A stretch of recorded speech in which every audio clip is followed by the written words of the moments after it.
Hello friends, आज का हमारा टॉपिक है कोठारी कमीशन या फिर इसको हम लोग क्या बोलते हैं, एडुकेशन कमीशन।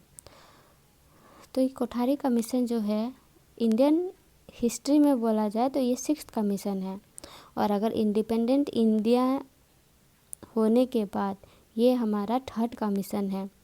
ये कोठारी कमीशन जो है बहुत ही इम्पोर्टेंट रोल पर प्ले करता है किसमें, development of education system in India. तो ये सेटअप कब हुआ था? इसका सेटअप हुआ था 14 जुलाई 1964 को, और ये इसका रिपोर्ट लॉन्च कब हुआ, रिलीज़ कब हुआ, 1966 में। तो इसी से इसका टाइम पीरियड कितने से कितने तक है, 1964 टू 1966। और इस कमीशन का सेटअप जब हुआ था तो इसके चेयरमैन थे DS कोठारी। तो उन्हीं के नाम पे इसका नाम पड़ गया कोठारी कमीशन। चलिए अब हम लोग देखते हैं कोठारी कमीशन का एक एक करके क्या क्या इसका रिकमेंडेशंस था, क्या क्या सजेशंस इन्होंने दिया था हर एक फील्ड को। तो चलिए यहाँ से हम लोग का स्टार्ट है, रिकमेंडेशंस ऑफ कोठारी कमीशन।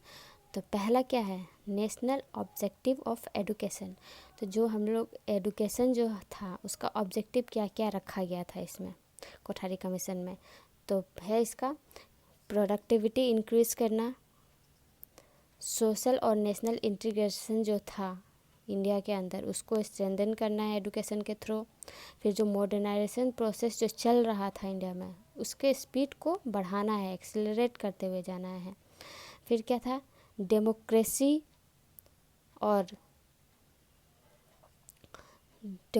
जो है उसको क्या करना था, इन्हांसमेंट करना था। और साथ ही साथ क्या करना था, social moral and spiritual value जो है उसको एजुकेशन सिस्टम में इनकलकेट करना था, मतलब उसको एजुकेशन में शामिल करना था ताकि किसी भी बच्चे का सोशल मॉरल और स्पिरिचुअल वैल्यू डेवलप हो। तो ये ओवरऑल हो गया जो कि इसका मेन ऑब्जेक्टिव था। अब दूसरा पॉइंट इसमें क्या था इसका सजेशन, रिकंस्ट्रक्शन ऑफ एजुकेशन। जो एजुकेशन सिस्टम था उसको रिकंस्ट्रक्ट करना है। तो रिकंस्ट्रक्ट करने के लिए क्या किया गया इसमें पर कैपिटा एक्सपेंडिचर जो था उसको 4 टाइम्स से ज़्यादा बढ़ाने के लिए बोला गया। फिर एजुकेशन पैटर्न, अब इसमें एजुकेशन पैटर्न कैसा होना चाहिए, हर एक कमीशन ने अपना अपना एजुकेशन पैटर्न दिया था। तो इसने बोला कि एजुकेशन जो पैटर्न है वो 10+2+3 होना चाहिए, जिसमें से 10 इयर्स जो होगा वो जनरल स्कूल के लिए होगा, 3 इयर्स जो होगा वो डिग्री एजुकेशन के लिए होंगे।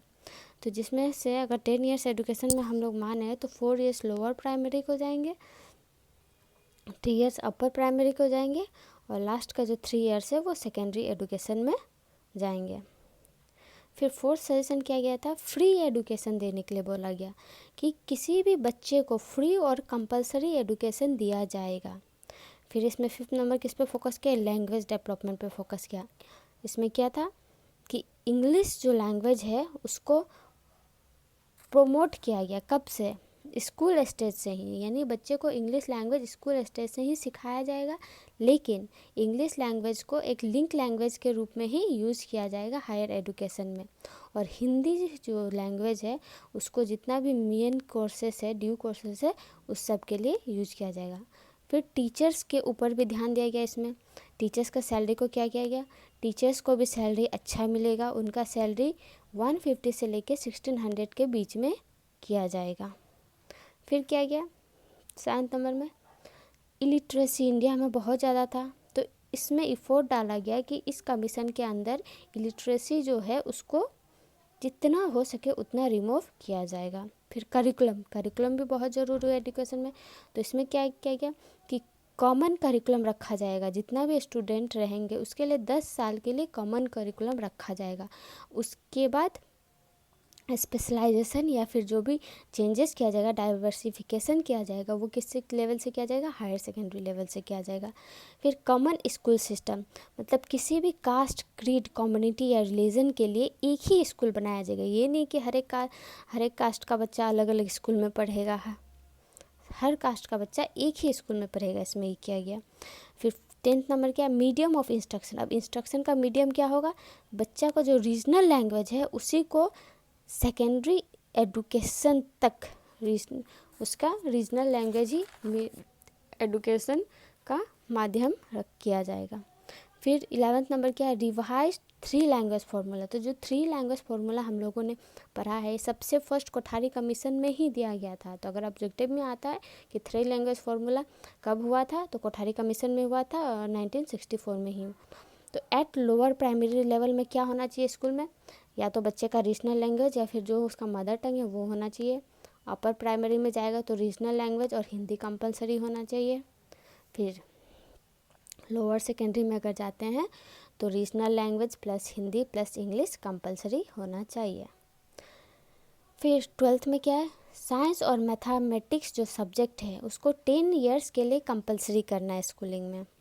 फिर सोशल सर्विस प्रोग्राम भी उसमें इंक्लूड करना है करिकुलम में, जिससे बच्चा का क्या होगा, डेवलपमेंट ओवरऑल हो। फिर गाइडेंस एंड काउंसलिंग को भी एक इम्पोर्टेंट पार्ट एजुकेशन सिस्टम का लिया जाएगा, ताकि बच्चे आगे चल के जब वो स्कूलिंग अपना ख़त्म करे तो अपना डिसीजन खुद ले सके, किसी भी फील्ड में एडजस्ट कर सके। फिर वोकेशनलाइजेशन ऑफ एजुकेशन सिस्टम को क्या किया गया, वोकेशनलाइजेशन किया गया। क्यों, ताकि जॉब बच्चे को ज़्यादा मिल सके। तो इसमें क्या किया गया कि 20% रेज किया गया सेकेंडरी स्टेज पे और 50% इंक्रीज किया गया हायर सेकेंडरी स्टेजेस पे। फिर वर्क एक्सपीरियंस क्या था, बच्चा का जो इंडस्ट्रियल ट्रेनिंग जो है उसको बढ़ाया जाएगा, उसको वर्क एक्सपीरियंस हर लेवल पे दिया जाएगा, ताकि वो निकलते ही स्कूल से जॉब ढंग का कोई कर सके।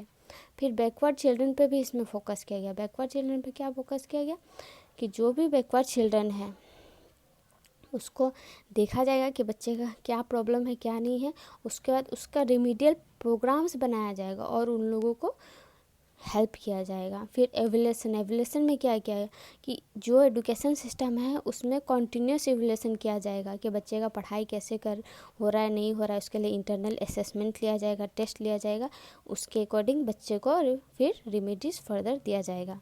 फिर इसमें एडल्ट एजुकेशन पे भी फोकस किया गया।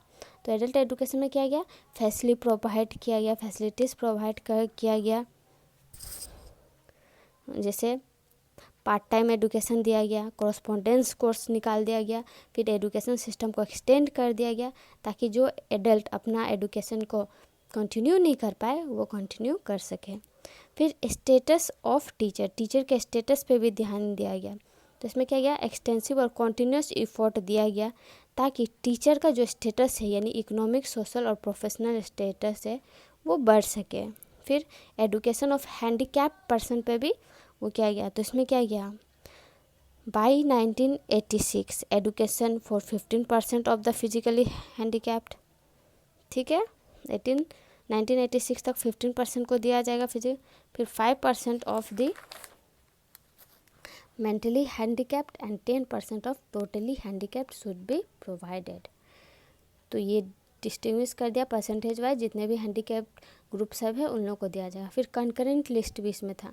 तो इसमें कंकरेंट लिस्ट में क्या था, 2 मेंबर जो कमीशन का है व्यूज़ एक्सप्रेस है क्या, higher secondary education should be inculcate in concurrent list. जो कंकरेंट लिस्ट है उसमें हायर एजुकेशन को भी इंक्लूड किया गया। और लास्ट क्या है, इंडियन एजुकेशन सर्विस। तो इंडियन एजुकेशन सर्विस में क्या गया, there should be an Indian education service and centre should be issue a statement of policies for the guidance of state. मतलब जो ये कमीशन बना है इसके लिए एक एजुकेशन सेंटर सर्विस भी होना चाहिए, ताकि कोई भी पॉलिसीज़ में प्रॉब्लम हो या फिर कोई गाइडेंस हो तो उसको रिजॉल्व कर दिया जा सके। तो आई होप ये कमीशंस आप लोग के लिए बहुत ही ज़्यादा हेल्पफुल हुआ होगा। सो लेट्स सी, नेक्स्ट हम लोग दूसरा कमीशन देखेंगे।